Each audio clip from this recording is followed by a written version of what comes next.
স্থাপত্য শিল্পের অন্যতম প্রাচীন নিদর্শন শঙ্কর পাশা শাহী মসজিদ।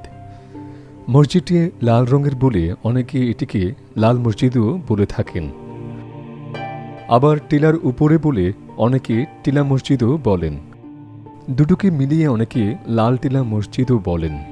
তবে যে নামেই ডাকা হোক না কেন, সবাই সহজেই এই মসজিদটিকে চিনতে পারেন। প্রায় 550 বছরের ইতিহাস ঐতিহ্য ধারণ করে হবিগঞ্জ জেলার রাজিউরা ইউনিয়নের শঙ্করপাশা গ্রামে প্রায় 6 একর জমির উপর দাঁড়িয়ে আছে মসজিদটি।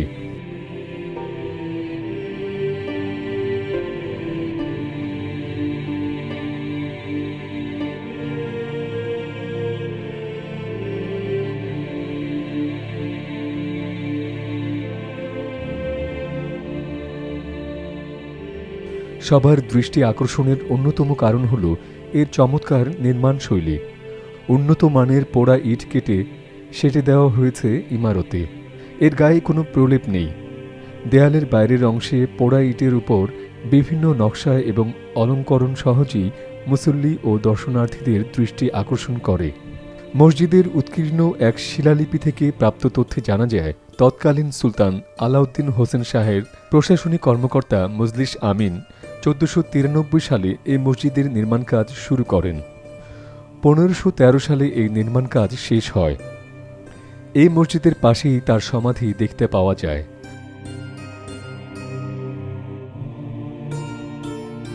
পরবর্তীতে 1913 সালে মসজিদটি সংস্কার করা হয়। কালের বিবর্তনে একসময় মসজিদ সহ সংলগ্ন বিস্তীর্ণ এলাকা ঘন অরণ্য ভূমিতে পরিণত হয়েছিল। পরবর্তীকালে অনাবাদী জঙ্গল বেষ্টিত এই এলাকায় জনবসতি গড়ে ওঠার প্রাক্কালে আবারও জনসম্মুখে আসে এই মসজিদটি।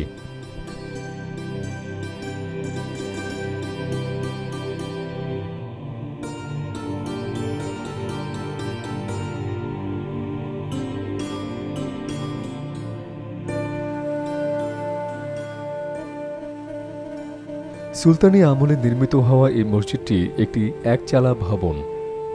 আয়তনের দিক থেকে মসজিদটির দৈর্ঘ্য ও প্রস্থ একই মাপের, যা 21 ফুট 6 ইঞ্চি।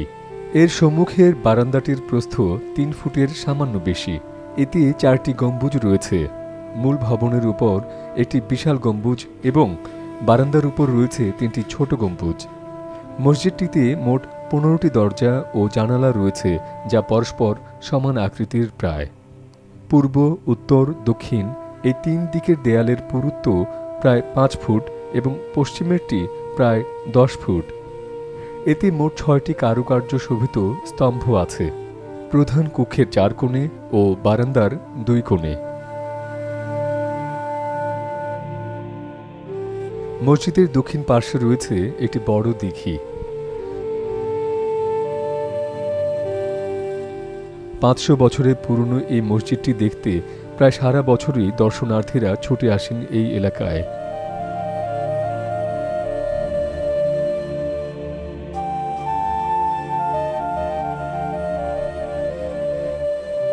বিশেষ করে শবে বরাত, রমজান, শবে কদর ও 2 ঈদের দিনে এখানে জনসমাগম বেশি ঘটে।